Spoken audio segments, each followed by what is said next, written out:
Ka-Express, hindi lang ito basta finals, hindi lang ito simpleng laban ng dalawang tennis players.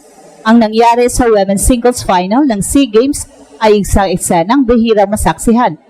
Isang Pinay na nakipaglaban, hindi lang sa kalaban sa kabilang net, kundi pati sa mga desisyong tila kumakampi sa host nation at sa crowd na malinaw kung kanino ang panig. Sa gitna ng lahat ng yon, nananatiling matatag si Alex Ziyala. Sa mismong Thailand, sa harap ng isang partisan crowd, pumasok si Alex sa finals na dala ang bigat ng buong bansa. Bata pa, pero siya ang top seed, siya ang inaasahan. Siya ang simbolo ng pagbangon ng Philippine women's tennis at mula pa lang sa unang puntos, ramdam na agad ang hirap ng sitwasyon. Bawat mali ng local favorite ay may palakpak, bawat close calls na pabor sa Pinay ay may reklamo, home court sa lahat ng aspeto. At habang umuusad ang laban, mas lalo pang tumitindi ang tensyon. May mga tawag na ikinagulat ng marami, malinaw sa mata ng mga manunood, pero iba ang naging desisyon sa court. Hindi isa, hindi dalawa, kundi sunod-sunod na questionable calls ang nagbigay ng puntos sa kalaban. Sa ganitong eksena, madaling mawala sa focus, madaling uminit ang ulo, madaling madala ng emosyon. Pero si Alex, nananatiling tahimik, diretso sa baseline, walang drama, walang eksena, tennis lang. Hindi lang officiating ang kalaban niya, ang buong atmosphere ay isang mental test.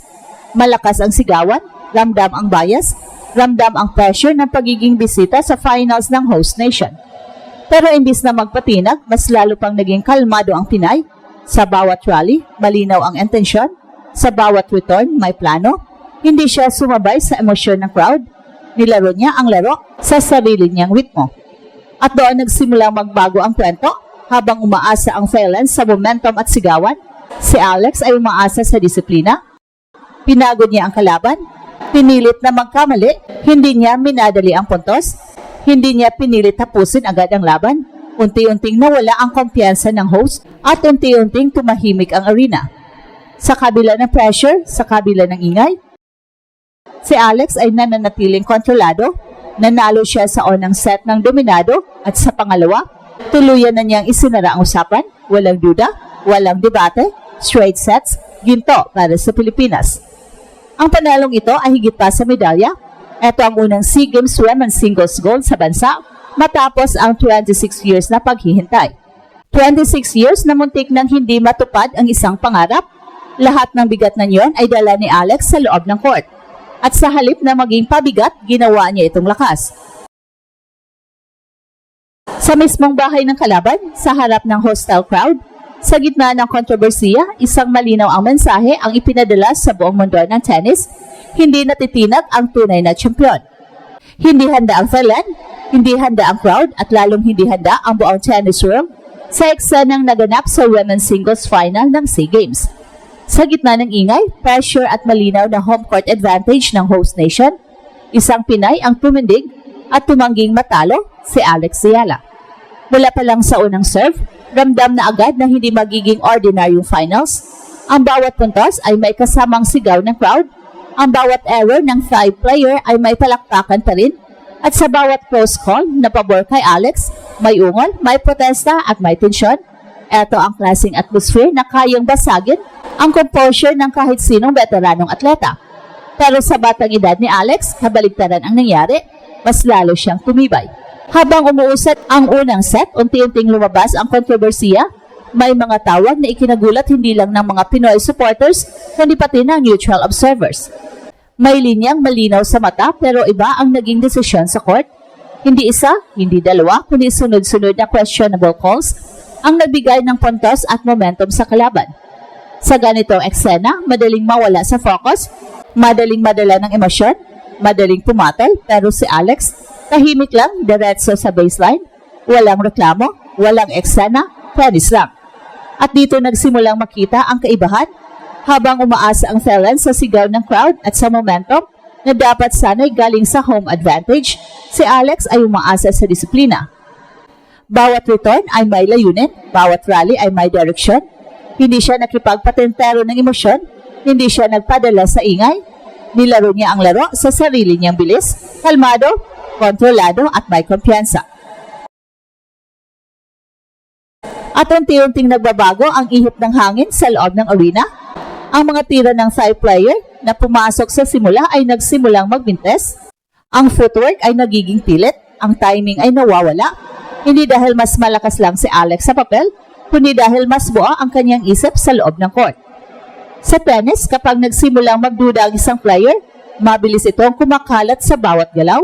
At yun ang eksaktong nangyari. Sa kabila ng pressure, sa kabila ng hostile crowd, at sa kabila ng mga maling tawag na nanatiling kontrolado si Alex. Hindi niya minadali ang puntos, hindi niya pinilit tapusin agad ang laban, pinagod niya ang kalaban, pinilit magkamali, at sa bawat puntos na kinukuha niya, mas lalong nararamdaman ng crowd na may mali sa kwento na inaasahan nilang mangyari.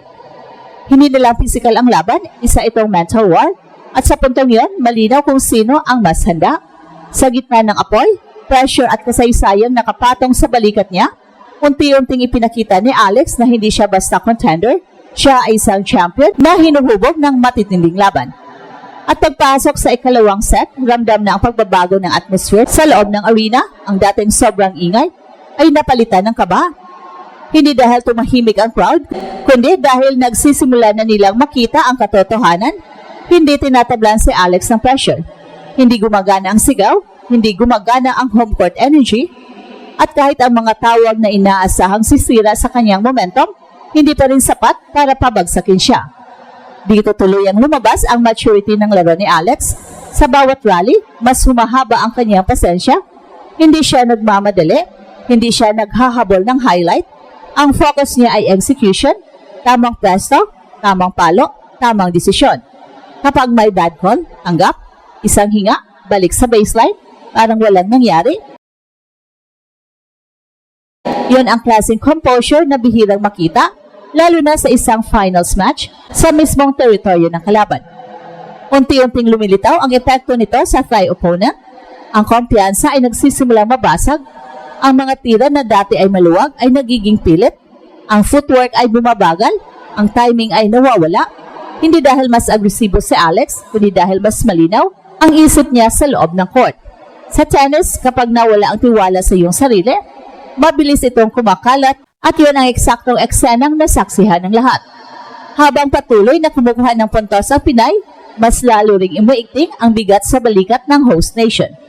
Ang inaasahang fairy tale ending sa sariling bahay ay unti-unting nauwi sa isang tahimik na pagkilala na mas handa ang Pinoy Star. At ito ang Express Info kung saan bawat kwento ginulat ang mundo. Don't forget to like and subscribe.